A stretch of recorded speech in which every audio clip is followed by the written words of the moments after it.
আজি ভিডিও আমি ডিসকাস কৰিব গৈছো তেনে কিছুমান ইম্পৰ্টেন্ট এআই টুলস যাৰ দ্বাৰা তোমালোকে পঢ়া শুনাৰ ক্ষেত্ৰত এখিনি ইউজ কৰি তোমালোকে উপকৃত হ'ব পাৰিবা। তো ইয়াতে ফাৰ্স্ট যদি আমি চাওঁ তো ফাৰ্স্টতে আছে আমাৰ আটাইতকৈ পপুলাৰ এআই টুলস সেইটো হৈছে ChatGPT।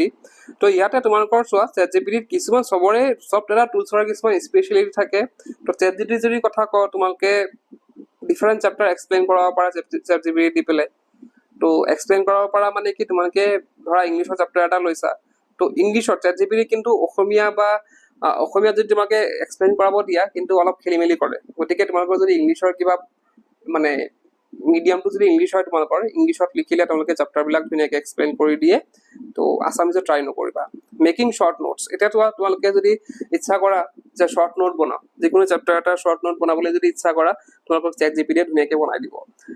ক্ৰিয়েটিং এমচিকিউজৰ কাৰণেও কিন্তু ChatGPT ধুনীয়া। তোমালোকে যদি এটা চেপ্টাৰ দি দিয়া বোলে এই চেপ্টাৰটো মোৰ এমচিকিউজ লাগে ChatGPT বনাই দিব। আনসাৰ ৰাইটিং প্ৰেক্টিছ তোমালোকে প্ৰেক্টিছ কৰিব পাৰা। আনসাৰ ৰাইটিং বিলাক প্ৰেক্টিছ কৰিবলৈ পাৰা যে এইটো আনসাৰ কিদৰে লিখিম বা কেনেদৰে লিখিলে বেছি নম্বৰ পোৱা যাব সেইখিনি প্ৰেক্টিছ কৰি তোমালোকে ChatGPT পৰা কৰিব পাৰা। আৰু ডাউট সলভিং কিবা যদি ডাউট থাকে তোমালোকৰ যে মই বোলে এইটো বস্তু বুজি পোৱা নাই তো সেইটো বস্তু তোমালোকৰ কিন্তু ChatGPT বুজাই দিব। তো নেক্সট এআই টুলটো আছে আমাৰ গুগল জিমিনাই। তো ইয়াতে কি হয় আমাৰ সায়েন্স ডায়াগ্ৰাম যিবিলাক আছে গুগল জিমিনাইত মানে কি অলৰেডি গুগলত ষ্ট'ৰ হৈ থকা বস্তুবিলাক যিহেতু গুগল জিমিনাইত দেখাই থাকে বহুতো বস্তু আমাৰ গুগলৰ পৰা আগতে অলৰেডি আপলোডেড আছে। তো তাৰ পৰা লৈ পেলাই যিহেতু গুগল জিমিনাই আমাক দিয়ে গতিকে তাতে বহুতো সায়েন্সৰ ডায়াগ্ৰাম যিবিলাক আছে সেইবিলাক কিন্তু বহুত ধুনীয়াকৈ দিয়ে। মেথছ এক্সপ্লেনেশ্যনো ধুনীয়াকৈ কৰে। কাৰেণ্ট এফেয়াৰ্ছ যিবিলাক আছে আপডেটেড তো গোটেইখিনি তোমালোকে গুগল জিমিনাইত মাৰিলে পাই যাবা। প্ৰজেক্ট ৱৰ্ক যদি তোমালোকে কিবা কৰিবলগীয়া আছে তাতো পাবা। আৰু ইমেজ বেছড কুৱেশ্যন তোমালোকে ইচ্ছা কৰিলে তাতে ইমেজ এটা দি দিব পাৰা ইমেজ আপলোড কৰি দিব পাৰা আৰু ইমেজ মতে তেওঁলোকে সেইখিনি সাৰ্চ কৰি তোমালোকক মানে আনসাৰ দি দিব। ইয়াৰ পিছত আৰু এটা এআই টুলছ আছে নোটবুক LM। নোটবুক LMটো খুব পপুলাৰ হৈ আহিছে বৰ্তমান। তো ইয়াতে তোমালোকে কি কৰিব পাৰিবা PDF নোটছ বিলাক বা টেক্সট বুক তোমালোকে আপলোড কৰিব পাৰা। তাৰপিছত তোমালোকে তাৰ পৰা এক্সপ্লেইন কৰাব পাৰা। PDFটো আপলোড কৰি দিলা তো কেতিয়াবা কি হয় আমি যদি কেতিয়াবা চেপ্টাৰৰ নামটো মাৰি দিওঁ আমাৰ ChatGPT হওক বা গুগল জিমিনাইত হয় চেপ্টাৰটো নামটো মাৰাৰ লগে লগে কিন্তু তেওঁলোকে সেই চেপ্টাৰটোৰ পৰা বুজিবলৈ তেওঁলোকে টান পায় বা অলপ খেলি মেলিকে তেওঁলোকে আনসাৰবিলাক দিয়ে।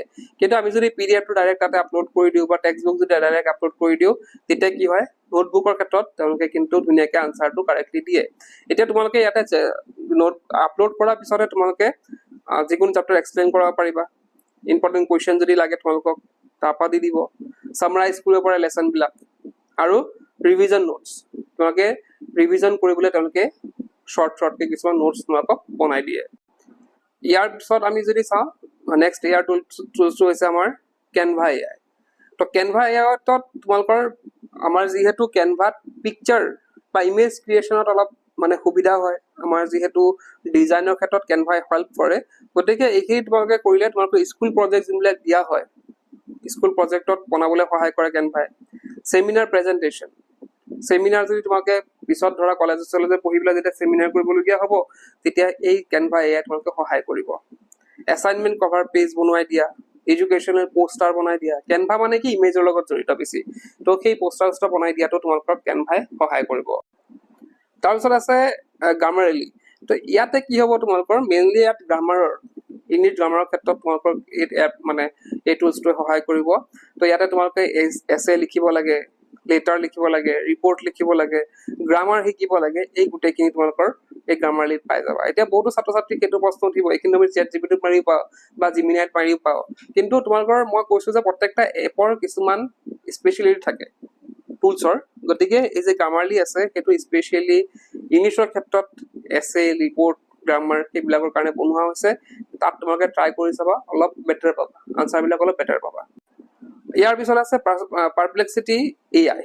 তো ইয়াতে তোমালোকৰ পাৰপ্লেক্সিটিটো তোমালোকে প্ৰজেক্ট ৱৰ্ক কৰিব পাৰা ৰিচাৰ্চ কৰিব পাৰা কোনো এটা বিষয়ত ফাইণ্ডিং একুৰেট ইনফৰমেশ্যন কিবা যদি তোমালোকৰ একুৰেট ইনফৰমেশ্যন লাগে তোমালোকে পাৰপ্লেক্সিটি যাবা আৰু জেনেৰেল নলেজৰ ক্ষেত্ৰতো পাৰপ্লেক্সিটিয়ে তোমালোকক সহায় কৰিব।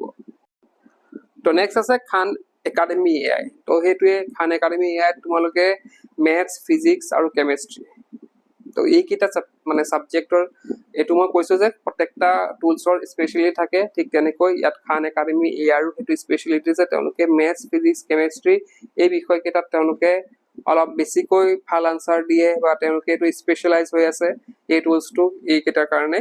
গতিকে তোমালোকে এইটো ইউজ কৰি চাব পাৰা এইকেইটা ছাবজেক্টৰ কাৰণে। ইয়াৰ পিছত চাওঁ আমি গুগল লেন্স। যদিও এআই নহয়, আমি ইয়াৰ ভিতৰতে পৰে গুগল লেন্সটো। তো গুগল লেন্সটো হয়তো বহুতে ব্যৱহাৰ কৰিছে বা বহুতে কৰা নাই। তোমালোকৰ যোনটো গুগল লেন্স আছে, মানে ফোনতে যোনটো গুগল লেন্স আছে, তুমি ব্যৱহাৰ কৰি পেলাই বিভিন্ন ক্ষেত্ৰত হেল্প ল'ব পাৰা। এতিয়া ট্ৰান্সলেশ্যনৰ ক্ষেত্ৰত তোমাৰ তাতে তোমালোকে যদি চোৱা, তোমালোকে ধৰা ইংলিছৰ এটা পেজ আছে, তো সেইটো তোমালোকে কি কৰিব পাৰা, আছামিজলৈ ডাইৰেক্টলি ট্ৰান্সলেট কৰিব পাৰা। তাত কোনো কপি পেষ্ট কৰি পেলাই ক'ৰবাত আনি পেলাই বেলেগ এপত আনি পেলাই পেষ্ট নকৰিলেও তাতে তোমালোকৰ ধুনীয়াকে আছামিজ বা বেলেগ বেলেগ ভাষাত তাতে ট্ৰান্সলেট হৈ যায়। তোমালোকে তাতে ইচ্ছা কৰিলে এক্সপ্লেইনো কৰিব পাৰা, চিমিলাৰ কুৱেশ্যনো চাৰ্চ কৰিব পাৰা, বা কিছুমান যদি সলভ থাকে, মানে কিবা যদি ডাউট থাকে, তাতে তোমালোকে কিন্তু ডাউটটো ক্লিয়াৰ কৰিব পাৰা। দেখিলা তোমালোকে কি কি এআই টুলছ ব্যৱহাৰ কৰিবা, তোমালোকে কোনকেইটা এআই টুলছ অলৰেডি ব্যৱহাৰ কৰিছা তোমালোকে কমেণ্ট বক্সত জনাবা। তো ইয়াতে এটা ৱাৰ্নিং দিব বিচাৰিম তোমালোকক যে এআই মানে হৈছে আৰ্টিফিচিয়েল ইণ্টেলিজেঞ্চ। এআইও কিন্তু কিছুমান ভুল কৰে, এআইৰ দ্বাৰা কিছুমান ভুল হয়। বহুতো দেখিবা তোমালোকে এআই দি কুৱেশ্যন এনচাৰ বিচৰাৰ ফলত বা বেলেগ বেলেগ কিবা প্ৰজেক্ট বনোৱাৰ পিছতো তাত লিখা থাকে যে এআই কেন মেক মিষ্টেক। তো সেইটো ৱাৰ্নিং এটা দিয়ে থয় তেওঁলোকে যে এআই মানে মিষ্টেক কৰিব পাৰে। তো গতিকে তোমালোকে এআইৰ দ্বাৰা কনচেপ্ট বুজিবলৈ বা কিবা ডায়গ্ৰাম হওক বা বেলেগ কিবা কিবি প্ৰজেক্টৰ কাৰণে ইউজ কৰিব পাৰা, কিন্তু তোমালোকে নিজেও চাব লাগিব বস্তু যে কুৱেশ্যন এনচাৰ তোমালোকে কুৱেশ্যন এনচাৰ এটা এআইৰ পৰা লৈছা। তো সেইটো কাৰণে তোমালোকে কি কৰিব লাগিব, কুৱেশ্যন আনচাৰটো সঠিক লিখিছে নাই সেইটো তোমালোকে নিজে অলপ চাব লাগিব বা টিচাৰৰ দ্বাৰা অকণ দেখাব লাগিব। যদি তোমালোকে ভাবিছা যে মই এআইৰ দ্বাৰা পঢ়িম বা এআইৰ পৰা কুৱেশ্যন আনচাৰ লিখিম, তাতো অলপ সাৱধানতা অৱলম্বন কৰা মানে ঠিক হ'ব। কাৰণ তাতে এআইৰ দ্বাৰা কিন্তু বহুত সময়ত বহুত ভুল এনচাৰো দিয়া দেখা যায়। গতিকে সেইখিনিৰ কাৰণে তোমালোকে টিচাৰৰ সহায় ল'ব লাগিব। আৰু কুৱেশ্যন আনচাৰ এটা লিখিলা, টিচাৰক দেখালা যে এইখিনি ঠিকে আছে নাই, সেইখিনি তোমালোকে এআইৰ দ্বাৰা যদি ইউজ কৰি আছা তেন্তে সেইটো বস্তু অলপ কেয়াৰফুল হ'বা। তো এইখিনি আছিল আজিৰ ভিডিঅ'ত। আজিৰ ভিডিঅ'ত কি বোলো কি পঢ়িছে।